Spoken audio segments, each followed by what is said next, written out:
اكيد سألت نفسك ازاي الاهرامات اتبنت، واكيد معرفتش توصل لاجابه برضو. انا النهارده جايب لك الاجابه من برديه اللي كاتبها الناس اللي بنوا الاهرامات نفسهم، والبرديه دي اسمها برديه مرير. والحقيقه هي يوميات اكتر ما هي برديه، هي مجموعه برديات مع بعض متوثق فيها يوميات الناس اللي بنت الاهرامات بالتفصيل، وفيها كل حاجه عن عاشوا ازاي وازاي الاهرامات اتبنت وازاي اصلا نقلوا الحجاره اللي اتبنى بيها الاهرامات. وعشان تعرف برضو احنا بنتكلم عن حاجه عامله ازاي، اكبر هرم اللي هو هرم خوفو ارتفاعه 146 متر، وعندك برج خليفه اكبر برج في العالم ارتفاعه 829 متر. يعني لو شلنا الكسور وافترضنا ان الهرم ده طوله 100 متر بس وطول برج خليفه 800 متر بس، يعني 8 اهرامات من الهرم ده فوق بعض يبقوا قد برج خليفه، طبعا مع فرق شاسع في التكنولوجيا اللي اتبنى بيها ده واللي اتبنى بيها ده، فما فيش مقارنه اساسا. اكيد الاهرامات حاجه معقده اكتر بكتير جدا وفي ليفل تاني خالص، في ان هي تتبنى بالحجم ده من 5000 سنه تقريبا بدون وجود اي وسائل تساعدهم ولا حتى اي تكنولوجيا. في اللي عمل كده اكيد عبقري. تخيل انت جايب انسان جايب له حبه طوب وبتقول له ابني لي بالطوب ده مبنى ارتفاعه على الاقل 100 متر وفي نفس الوقت ينفع ادخله واعيش فيه ويحميني من البرد ومن الحراره ومن الشمس، كل ده مع بعض. ايوه يحميك من البرد والحراره في نفس ذات اللحظه بدون ما تستخدم اي ادوات غير الطوب اللي انا جايبهم لك. اتصرف بقى، اعمل لي اللي انا قلته لك ده. اكيد هتقول على الحد اللي بيقول لك كده حد مجنون، وده اللي مخلي الاهرامات من عجائب الدنيا ولغز كبير من الغازها، لان ده فن المعمار مختلط بالجنون. ولمعلوماتك هرم خوفو الاكبر اللي هو طوله 146 متر قعد لمده 3000 سنه، اطول مبنى في العالم، فاكيد بنوا حاجه مش سهله خالص. ولمعلوماتك برضو ان حضاره مصر 5000 سنه مش 7000 زي ما قالوا لنا في المدارس، وده على لسان زاهي حواس نفسه. وبما اننا اتكلمنا عن العبقريه في الاهرامات، تعرف ان ده المبنى الوحيد في العالم اللي ملهوش ظل خالص؟ اتحداك دور مهما تدور مش هتلاقي ولا صوره في اي حته للاهرامات نازل منها ظل، وده طبعا بسبب شكل الهرم الهرمي. ممكن الصوره اللي تلاقيها يكون جزء من الهرم عليه ظل اسود مش منور، وهيبقى مش منور علشان الشمس مش عند الوش ده بس، مش عشان هو ليه ظل. وفي اساطير منتشره عن الفراعنه ان هم كانوا بيضحوا بالعمال وجزء من السكان للجن علشان يساعدوهم ان هم يبنوا حاجه عملاقه بالحجم ده، لان الاهرامات اتبنت في مده كبيره نوعا ما من 10 ل 20 سنه تقريبا. وعشان تبقى عارف برضو الموضوع كبير قد ايه، الحجر الواحد من احجار الاهرامات وزنه من 2 طن ل 20 طن حسب مكانه في الهرم. الاحجار اللي تحت التقيله، وكل ما بتطلع في الهرم الوزن بيخف، الخفيف ده اللي هو 2 طن. وانا عمال اقول لك كل التفاصيل دي علشان تعرف مدى صعوبه الموضوع، وبدون وجود اي وسائل مساعده. دول بني ادمين بايديهم وبس. ومن كتر ما كان الفراعنه ناس مش طبيعيه وتفكيرهم مش طبيعي، ان في الزمن بتاعهم مصر الدوله الوحيده اللي كانت تقريبا مسيطره على العالم. ماذا سنفعل في الغد يا برين؟ سنحاول السيطرة على العالم. سنعود بعد قليل.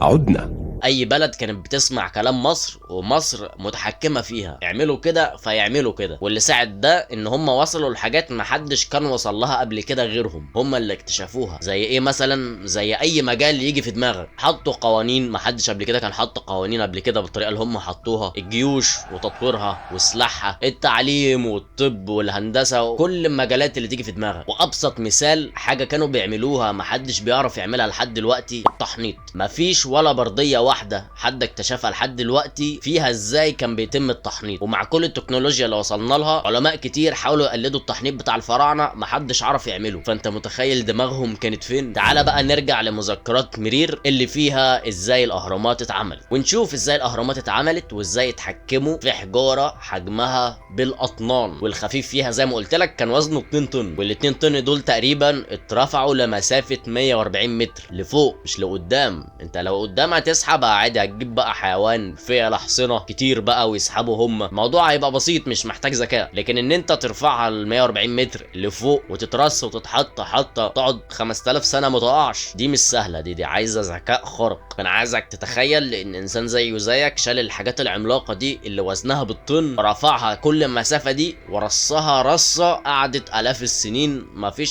صخره منهم اتحركت. مين بقى مرير ده اللي احنا لقينا اليوميات بتاعته وقال ايه فيها؟ مرير ده كان المسؤول عن بناء الاهرامات، والناس اللي كانوا بيبنوا الاهرامات كان بيبقى ليهم رتب زي الجيش، ومرير ده كان رتبته مفتش زي ما بنسميهم كده دلوقتي مراقب جوده، وهو بيراقب وبيشرف على الاهرامات دي بتتبنى ازاي، العمال بيعملوا ايه، هو بيعمل ايه في يومه، ايه اللي بيحصل، كل ده سجله في يوميات. واليوميات دي اتكتبت في السنة 27 من حكم الملك خوفو، اللي الهرم الأكبر أصلا على اسمه، واللي قلت لك عليه في أول الفيديو إن طوله 146 متر. الهرم مش الملك، عشان عارف في ناس أذكياء. وبالتحديد اليوميات دي اتكتبت بالخط الهيروغليفي الهيراتيقي. هتقول لي إيه ده؟ معروف عن الهيروغليفي ان هو كله حيوانات وبتاع، ده لا، ده بيبقى شبه الحروف اكتر ما هو شبه الحيوانات. وتسجل في اليوميات دي ازاي الحجاره الجيريه العملاقه دي كانت بتتنقل وتوصل عند الهرم. ومرير قال ان هي بالتحديد اتنقلت من منطقه اسمها الطرة مليانه محاجر، ونقلوا الحجاره دي بقوارب في النيل. ويوميات مرير دي تم اكتشافها في سنة 2013 من كتير، بس مش هتلاقي ناس كتير متكلمة عنها لان مش منتشرة، وعدد قليل قوي اللي سمع عنها اساسا. واللي اكتشفها علماء فرنسيين كانوا في مصر، ولقوها في كهوف كانت معمولة علشان يتحط فيها قوارب، ولما اكتشفوها اكتشفوا ان القوارب دي كانت معمولة عشان تنقل حاجات ضخمة، اللي هو مرير كان لسه قايله في البردية. وفعلا هي دي القوارب اللي كانوا بينقلوا بيها الحجر العملاق ده. طب كده عرفنا الحجارة العملاقة دي اتنقلت ازاي بقى اتحطت في الهرم نفسه واترصت الرصه اللي هي مرصوصه بيها. مرير بما انه كان بيسجل كل حاجه فشرح الموضوع ده ازاي اتعمل، وقال اول حاجه الطريقه اللي استخدموها عشان ينقلوا الحجاره دي، وبسبب كميه المراكب الكتير اللي عملوها عشان الموضوع ده كانت السبب في اول ميناء يتعمل في التاريخ. ما كانش حد يعرف يعني ايه ميناء قبل كده، وده ساعد مصر في ان هي توسع طرقها التجاريه، وده اللي ساعدها برضو بعد كده في ان هي تسيطر على العالم تقريبا. والمعجزه بقى في كل ده مش حوار السيطره على العالم ده ولا اول مينا ولا الكلام الفاضي ده، المعجزه بجد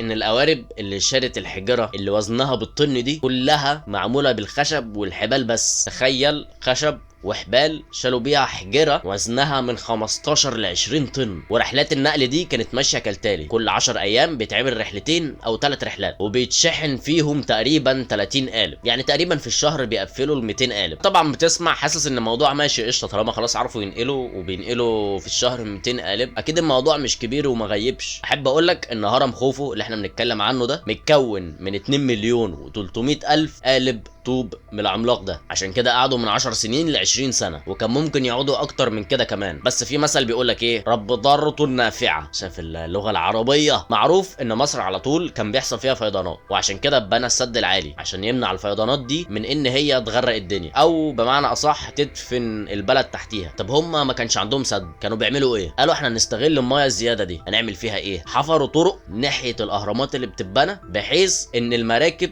تتحرك تنزل قدام الهرم بالظبط، فكده هيكونوا وفروا مشوار كبير جدا، هيبقى باقي بس الحجر يتاخد يترص فوق. وظهر عالم عربي اسمه محمد عبد المجيد، باين من اسمه ان خليجي مش عارف ليه، بس قعدت ادور على النت ما لقيتش اي حاجه تدل هو منين. جمع صور من رسومات الفراعنه للمراكب بتاعتهم، وكمان زي ما قلت لك هم لقوا كهف فيه اجزاء باقيه من المراكب دي، وقعد يجمع كل الاجزاء دي ويربطها ببعض بحبال بس من غير ولا مسمار، وفعلا عرف يعمل اول قارب فعلا هم استعملوه، وعملوا زي ما الفراعنه عملوه بالظبط بخشب وحبال بس. وكان مكتوب في الهرم دي كمان ان هرم خوفو اسمه اخت خوفو. اخت خوفو ولا اخو خوفو؟ واسم اخت خوفو ده يعني افق خوفو. قال يعني انا كده فهمت.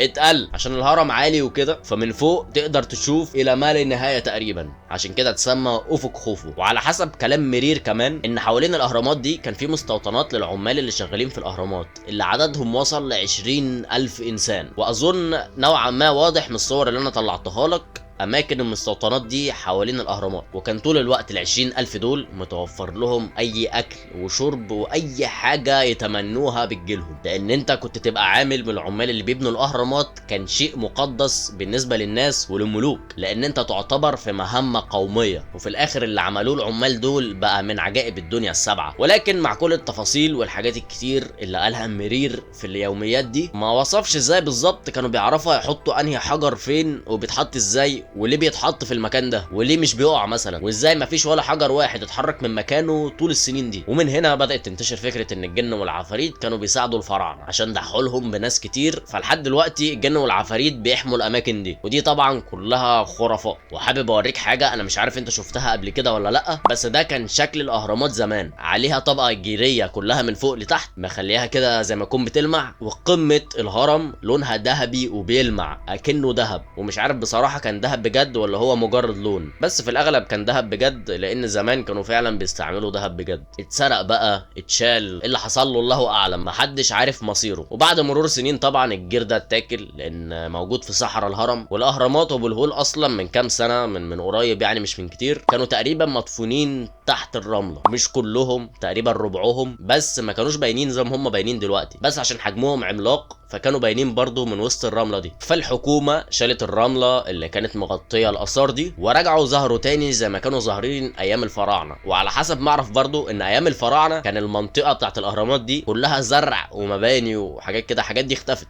لان بقى طبيعه المكان ده انه صحراء، فما بقاش فيه زرع، ما بقاش فيه اي حاجه. وطبعا البيوت وكل حاجه كانت موجوده اتدفنت تحت الرمله. وحسب معلوماتي دلوقتي واخبار اصلا منتشره ممكن تكون سمعت عنها، ان الحكومه بتحاول ترجع تغطي الاهرامات تاني بطبقه من الجير زي ما كانوا ايام الفراعنه، علشان يبقى شكلها بيلمع زي ما كانت وقتها. وما اعتقدش ان خطوه زي دي هتكون سهله، لان اي غلطه صغيره قد كده اهو هتدمر تاريخ كبير جدا، وهتدمر معجزه من معجزات العالم. مش بس كده، دي من عجائب الدنيا السبعه. ايه بقى رايك انت في الكلام ده؟ وتفتكر ازاي فعلا رفعوا الحجاره دي ورصوها بالشكل اللي هي مرصوصه بيه من غير ولا واحد يقع وبدون اي خطا؟ لان لو كان اي حاجه حصلت كنا هنبقى عارفين ان مثلا حجر وقع من فوق نزل على عامل فطسه، اكيد كانت هتتذكر، بس مفيش اي معلومات عن اي حاجه كده. والدليل الاكبر على ده كمان ان لحد دلوقتي مفيش ولا حجر وقع، بيتاكلوا بس مع مرور الزمن، لان طبيعي حاجه بقى لها 5000 سنه. الغريب ان هي موجوده سليمه لسه، فمعنى كده ان الموضوع فعلا كان معمول بدقه ما تدخلش عقل بني ادم. وما اعتقدش ان جه اصلا في دماغ الفراعنه ان الحاجه دي تعيش طول الزمن ده. ايه بقى رايك